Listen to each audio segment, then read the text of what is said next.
Good morning, good evening, good afternoon, and welcome to another edition of Movement Radio. I am Chip Hazard. I'm Talon Williams. And I'm Roger Sierra. And it's Monday, so we're back with our Chattanooga Roller Derby. Rosie, the Riveter, how's it going today? Great. It's a good Monday.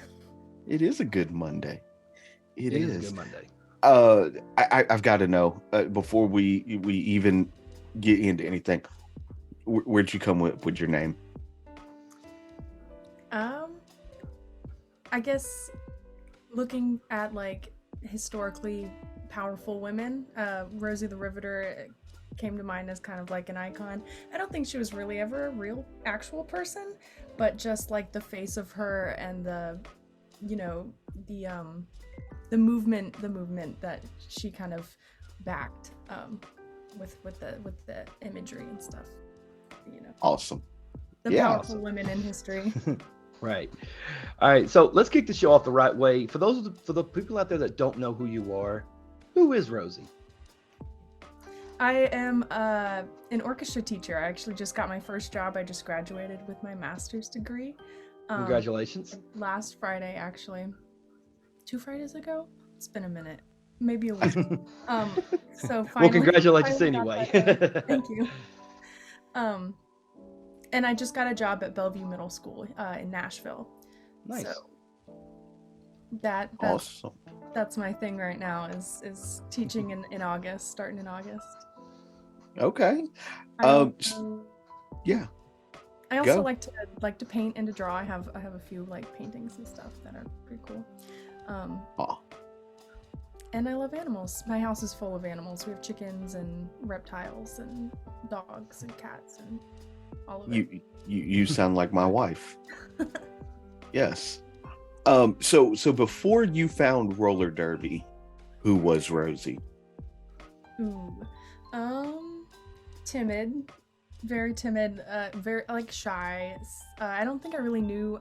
I think this happens to a lot of people, but I didn't know who I was before derby. It sounds kind of cliche, but I started playing when I was 13, so it very quickly became a huge part of my personality. And like stepping on the track gave me a kind of confidence that I didn't feel anywhere else. And so that I definitely like derby changed me a huge bit at that time in my life. I can definitely understand that. Yes, absolutely. So you started at 13. Have you always played in Nashville? Yeah. Mm-hmm. Well, obviously until you transferred to Chattanooga, but right. Okay. Yeah. So what was the moment where you decided you wanted to play roller derby? When did that moment click for you? I had been given a few opportunities. They came to recruit I was a rink rat. I went to the skate center, 2 or 3 times a week, always at the skate center. And they came to recruit at the skate center a few times, and I was kind of like, I don't know. But then I went and saw an adult game, and I saw like the crowd and how many people came out and like the support that it had and this like awesome community around derby. And they were also recruiting at this event, and that time got us. Okay. Me and my sister is what I mean, and my family. We all were on board. So you started in Nashville with their junior team. Yeah. Did you and Punchbug start together? Because she said she started in Nashville on the junior team as well. I think she started a year, maybe 2 years before I started. Okay. So when you started, did you have like a mentor? Like, was there somebody there to kind of show you the ropes and, take you underneath their wing, so to speak? Not really. It was kind of every man for himself at that point. I think now the junior league does have a kind of a big sister thing going on. But at the time it was very much just learning from skaters who were better than me. Okay. Watch a lot of tape and everything. Yeah, watching gameplay. Mm-hmm. Right. Yep. Go ahead. So when did you make the transition to Chattanooga? Was it after the pandemic? I know the pandemic, messed up a lot of things for a lot of things up there in Nashville. So was it after the pandemic when you decided to make the transition? Yeah, me and Punchbug transitioned together right at the start of this season. Okay, so this is your first season with Chattanooga as well? Yeah. Okay. Yeah. And then what position do you play? Jammer. Jammer. Yeah. I knew that, but the other people that are watching may not. So I don't know if you are aware, but we were at the first home game at Camp Jordan, and so we got a lot of footage and everything. We're still working on editing all that, but hopefully you guys enjoy what we have and how we piece it together and everything. Yeah.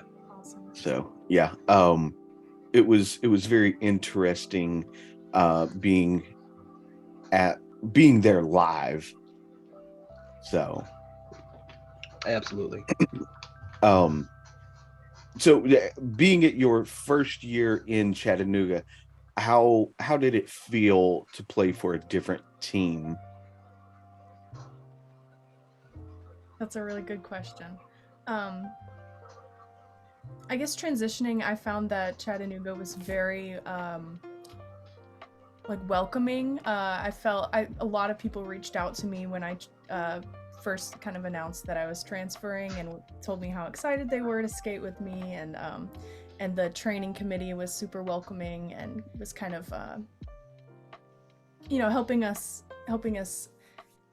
transition as smoothly as possible. And they were really good about telling us all the things up front that we needed to do that were super important to be able to play, to be able to roster things like quota and stuff like that.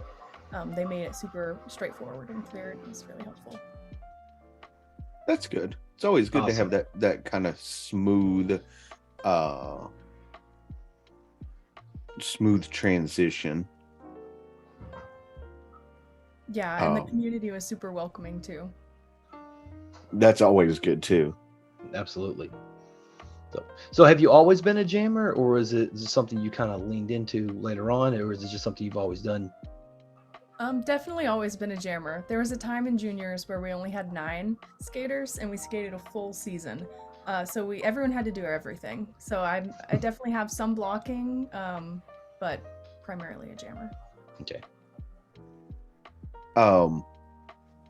Have you thought about being a pivot? I know it's a little different than just straight jamming.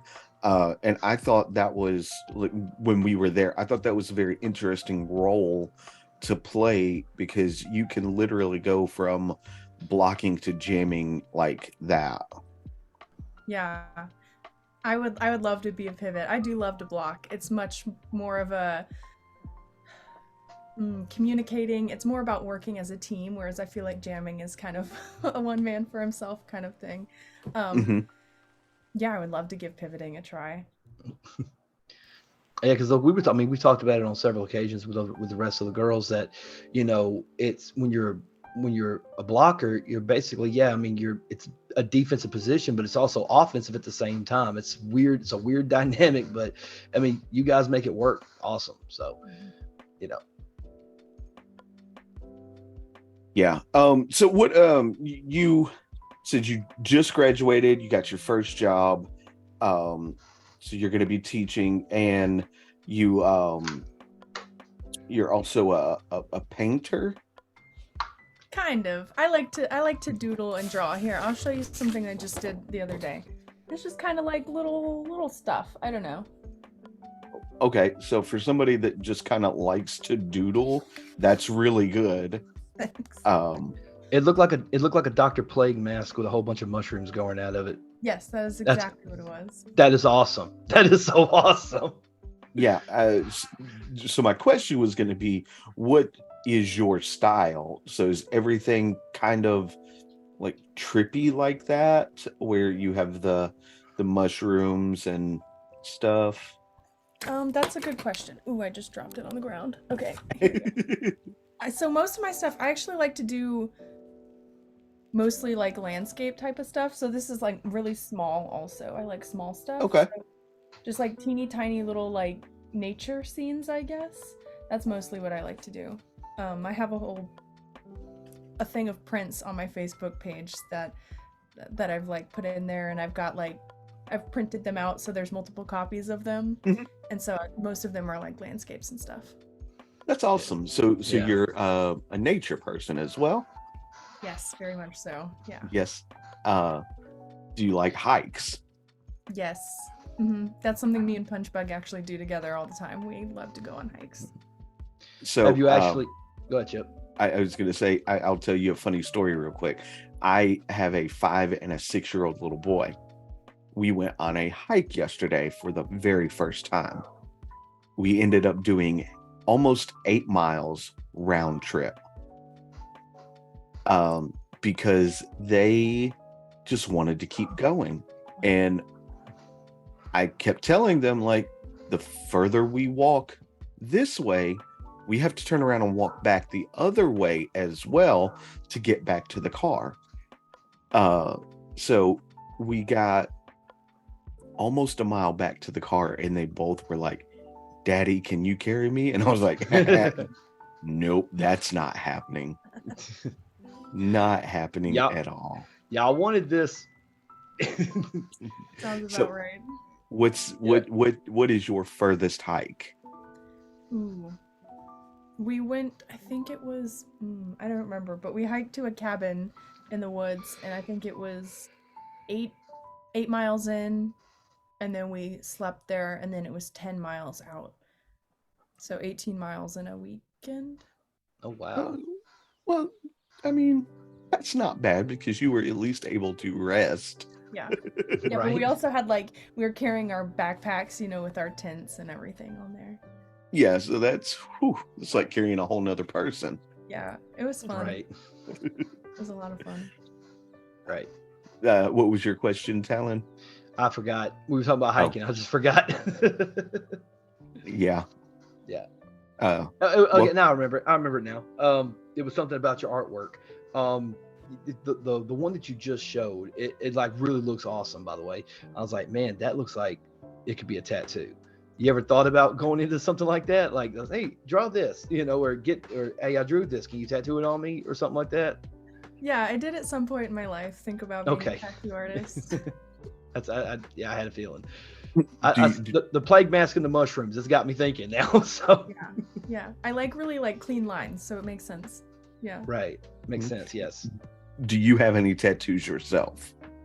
I don't. I have a triangle stick and poke on my leg that I did when I was 14. But no, I don't have any real tattoos. Do you plan to get any? Yes, actually, I want to get like a big flower, black and white floral piece on my thigh at some point. I'm looking for the right artist still. You got to find that right artist. Yep. Because if it's not the right one, it's not going to come out the way you want it to come out. Yep. And then when you do find the right one, they're booked. They are booked. For like a year. Yeah. Yeah. Or they cost like $800 an hour, pretty much. Yeah. So is the floral piece something you drew or just something you have in your mind?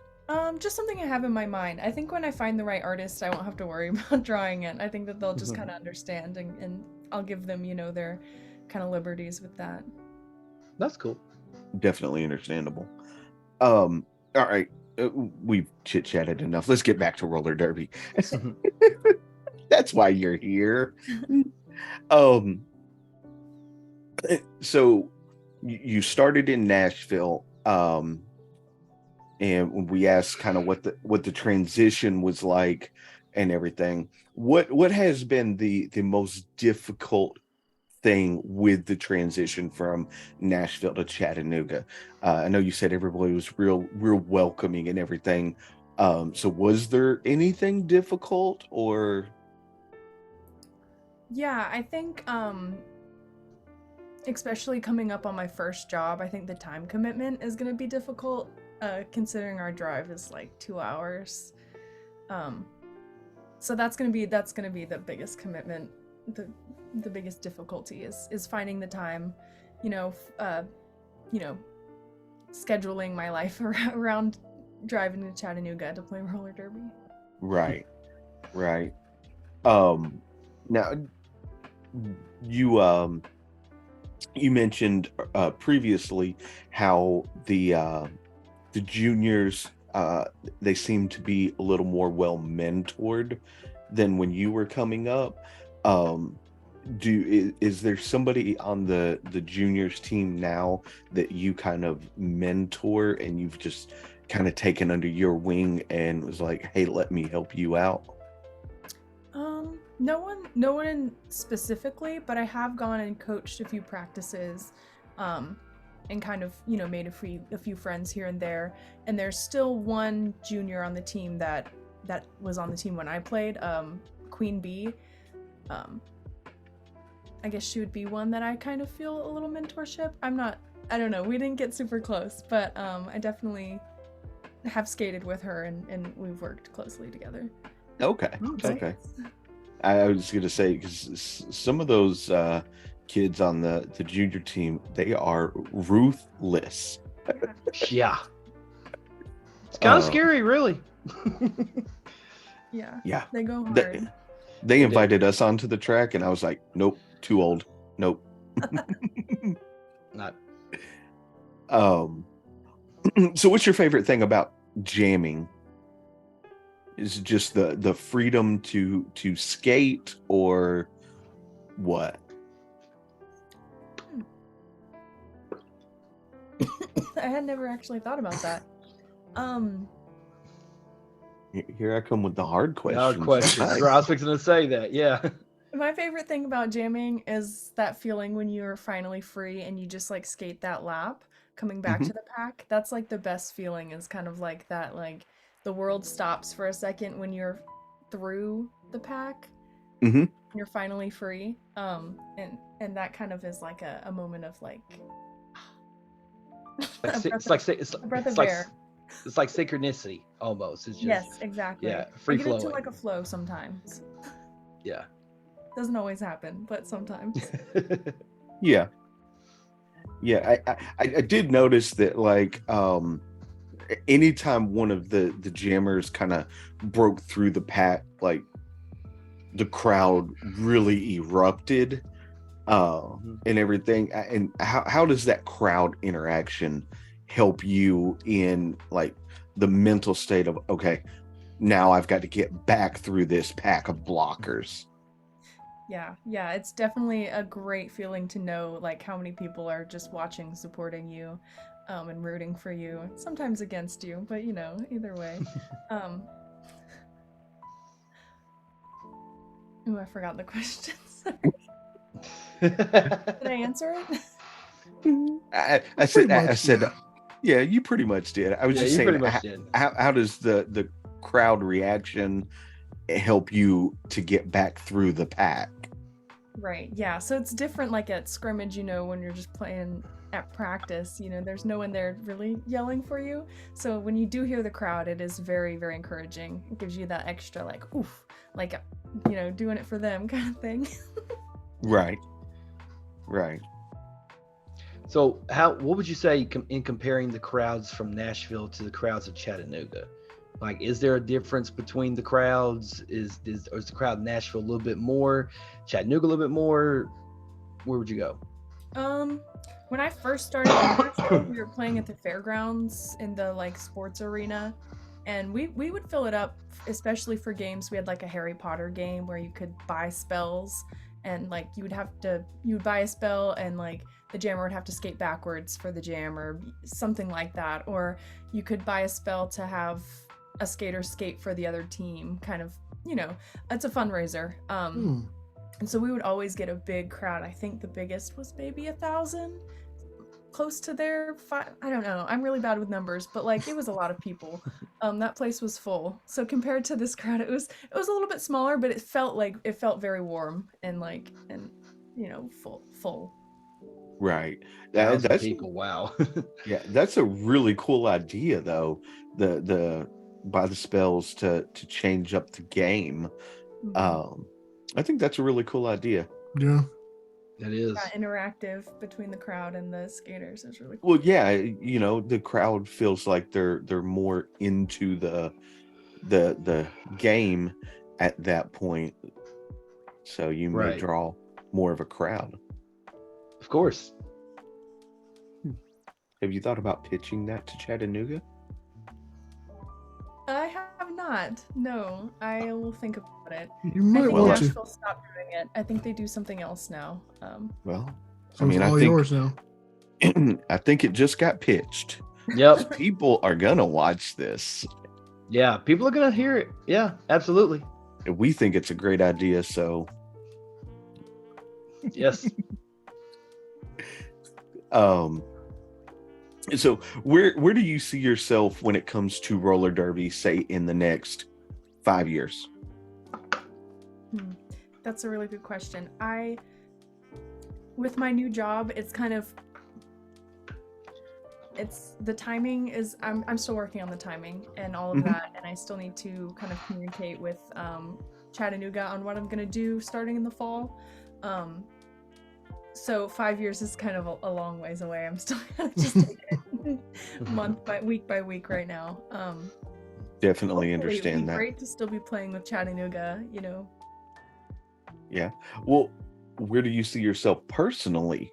Not roller derby wise, but Rosie Olson, not Rosie the River. Where do you see yourself in 5 years? Yeah, I want to still be at Bellevue Middle School. I hope that I have a thriving strings program where, build a community in the strings classes and just really work on the, being the best teacher I can be over there. Right. So you mentioned strings. What's your favorite instrument? That's hard. Man. I started on bass, so I kind of have a bias. Okay. I really love the bass and the way it sounds. So I get that. I was fixing to say any particular style of bass, like slap bass, funk style bass, just any 4-string, 5-string, anything in particular. I started classical. And I did a little bit of jazz in college. I played in the big band and stuff. Did some jazz combos and things like that. Can't really play anymore. I've got some wrist and elbow issues, and it's just kind of painful to still play. But I like listening to a lot of funk bass lines and jazzy bass lines and stuff like that. Yeah. Yeah. Like big bands and stuff like that. Yeah. What's your favorite big band? It's kind of hard to beat the Duke Ellington Orchestra. They are really good. That's a good one. Yeah, I was going to say. What's your favorite song by them? Favorite song? Oh my goodness. Okay, I guess I got to pull them up.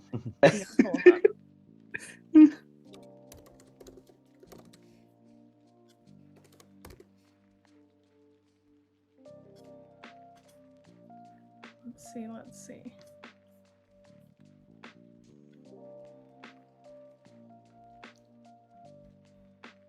Okay, hold on.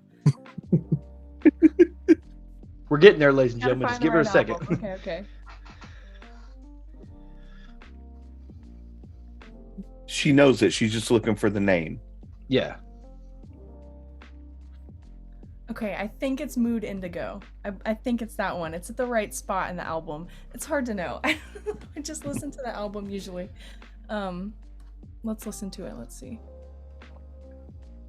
Okay, that's definitely it. Yeah. Okay, Cool. So you said Mood Indigo? Mood Indigo. Yeah. Mood Indigo. By the Duke Ellington Black, Band. Brown, and Beige album. I'd have to give that a listen. Yes. Adding it to the list right now. Yep.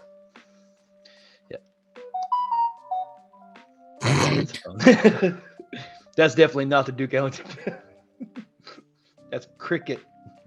Anyway, So is so is that the only type of music that you like to listen to, or do you kind of go into more of the traditional pop, country, rock, stuff like that?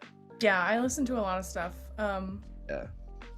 Kind of a little bit of everything from everywhere. I've really been into kind of like, I don't know what they call it, like alternate indie jazz. I don't know. But Sammy Ray and Friends, and Lawrence, and what's the other one? Wolfpack. Yeah. Man, I thought she was fixing to say Volbeat. I thought she was fixing to say Volbeat. No, I don't know what that is. Don't worry, it's fine. They're awesome though. They're awesome. Most people don't when we talk about Volbeat, they don't know. So they're a Danish rock band that was influenced by Elvis Presley and Johnny Cash. So it's classified as rockabilly. Mm-hmm. But it's really good. I try to recommend them to everybody, just because it has that different vibe to it. Yeah. Okay, I'm gonna listen to them after. And you can definitely hear the Johnny Cash and Elvis influences in the songs that they sing. I would say I would give you a certain album, but Chip might yell at me because if I give you the wrong album, he'll be like, "Not that album," So, I mean, they're all really good. Yeah, they're all great. But I mean, if you're personally, Outlaw Gentlemen and Shady Ladies is my favorite, but that's my favorite. Yeah, that one's. I mean, they're all good. And in each of them have a different kind of story that they tell. Yeah. So. Very good. But if you don't like them, it's okay. You can be wrong. This guy. They're my favorite band. I found them. I don't know what, Talon, 12 plus years ago. It was around 2010 because me and Amy just started dating around that time. So yeah, it was about maybe April or May of 2010, something like that. And I mean, I fell in love with them, and I actively look for new stuff from them every Friday. Yeah. Meanwhile, I'm over here listening to my deathcore stuff that nobody else listens to but me. Because you can't understand what the hell they're saying. All right. I'm gonna stick with my Zach Brown for right now. Hey, I love Zach Brown band. No, not Zach Brown. Ew, Zach Bryan. Zach Bryan. Ooh, I see a puppy. Yeah. Oh, I see a puppy too. That's probably mine. He's probably screaming. No. What kind of dog do you have? The pit mix.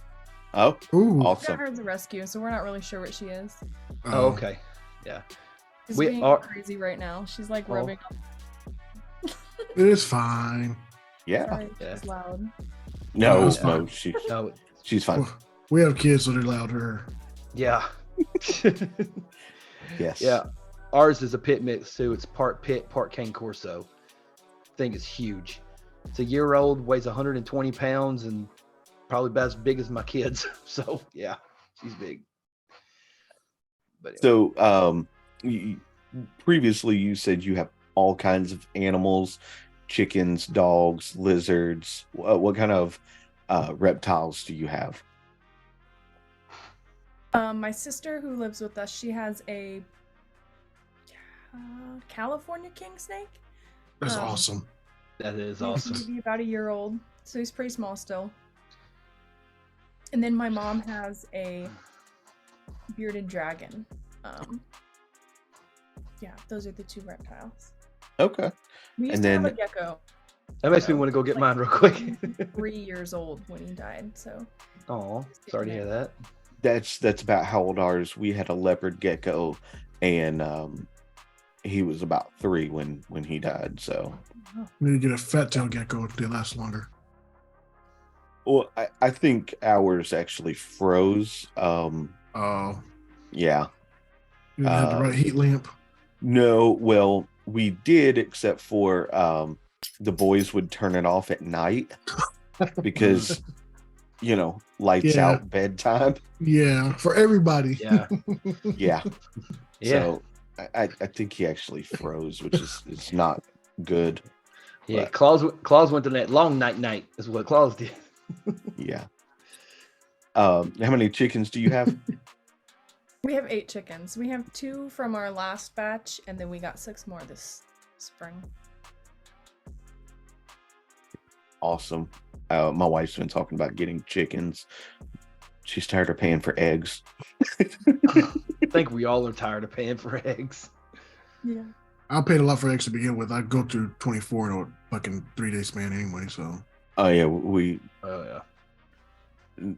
I mean, my boys will eat them 4 at a time every morning. I do eat 4 at a time every morning. So, yeah.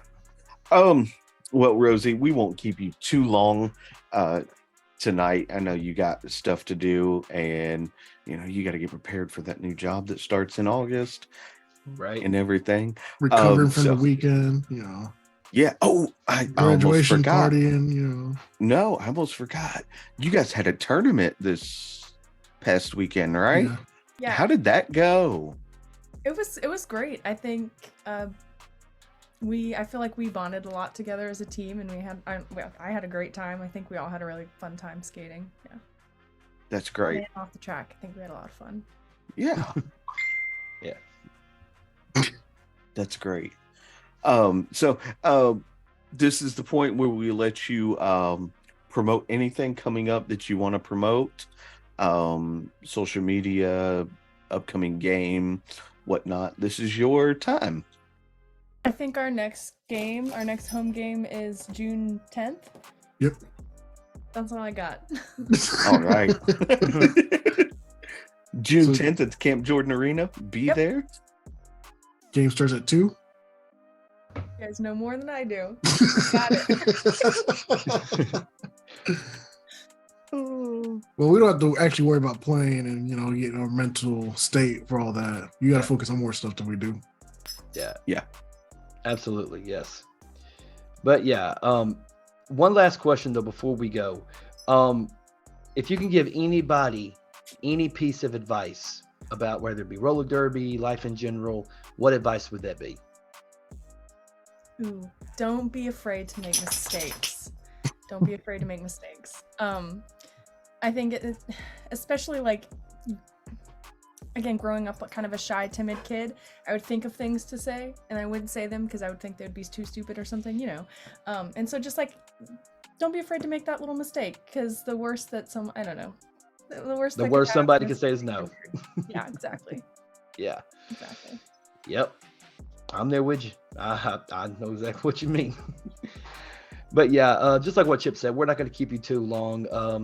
Again, congratulations. We hopefully look forward to seeing you probably at a possible another home game upcoming soon. And thank you for hanging out with us tonight. We really do appreciate it. Thanks for having me.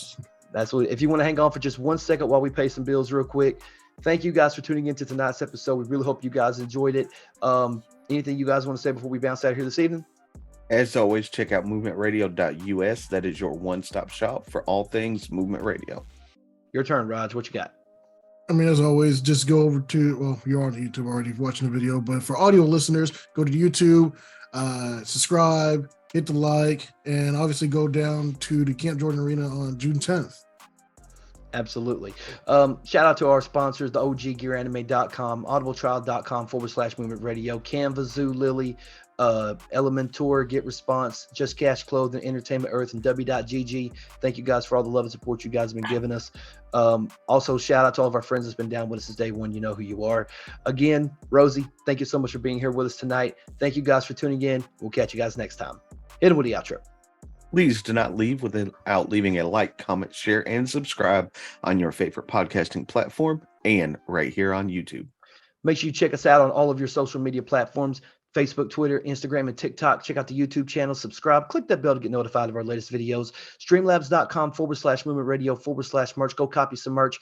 And once again, movementradio.us, your one-stop shop for all things Movement Radio. I am Chip Hazard. I'm Talon Williams. And I'm Roger Sierra. And this is Movement Radio. God's plan.